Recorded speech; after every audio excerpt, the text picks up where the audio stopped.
L'État congolais a le droit de postuler en tant que membre important de l'Organisation internationale de la francophonie. Déjà, il faut rappeler que nous sommes le plus grand pays francophone du point de vue de la démographie. Donc, il était tout à fait normal pour la République démocratique du Congo d'exiger ou de revendiquer un rôle partant de sa contribution quant à la démographie.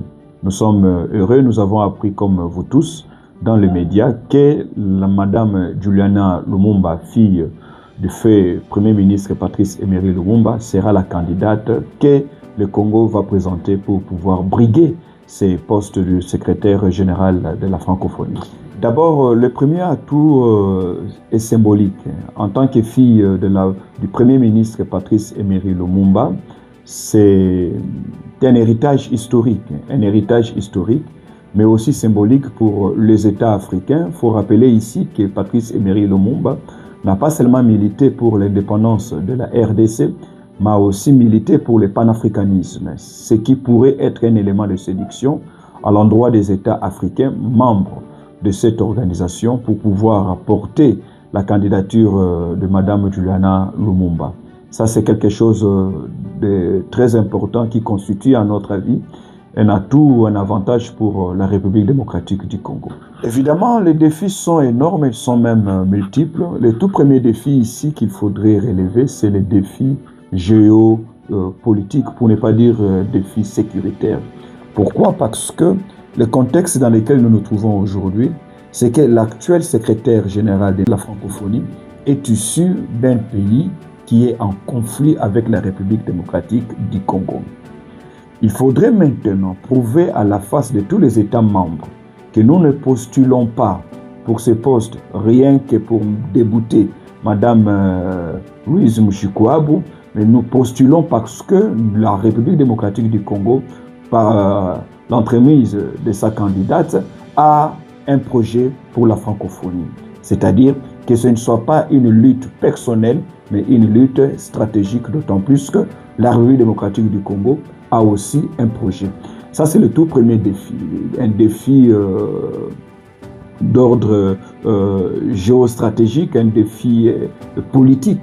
Le deuxième défi, madame, c'est le défi de la gouvernance publique au niveau de la République démocratique du Congo.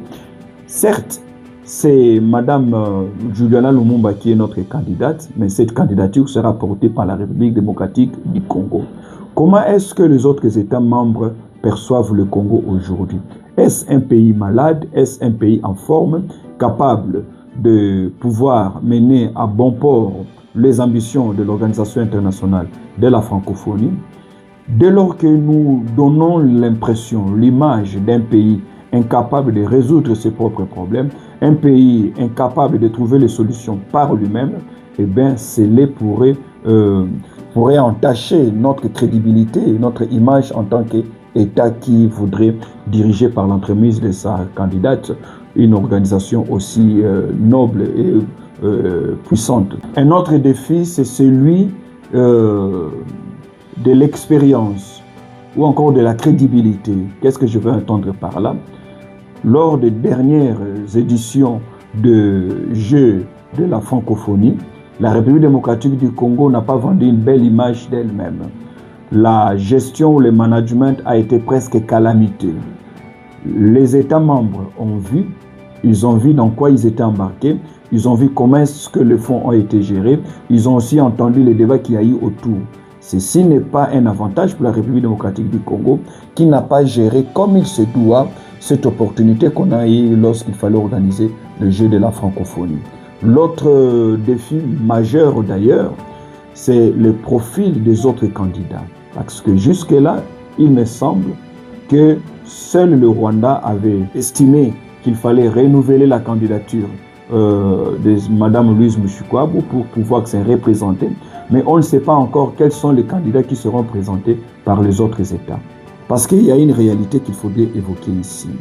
Lorsque vous partez depuis le tout premier secrétaire, M. Boutros Ghali, jusqu'à Mme Louise Mushikiwabo, vous remarquerez que les États qui ont eu à présenter les candidats au secrétariat général de la francophonie ont misé sur la visibilité et sur le poids diplomatique qui est représenté chacun de ces acteurs.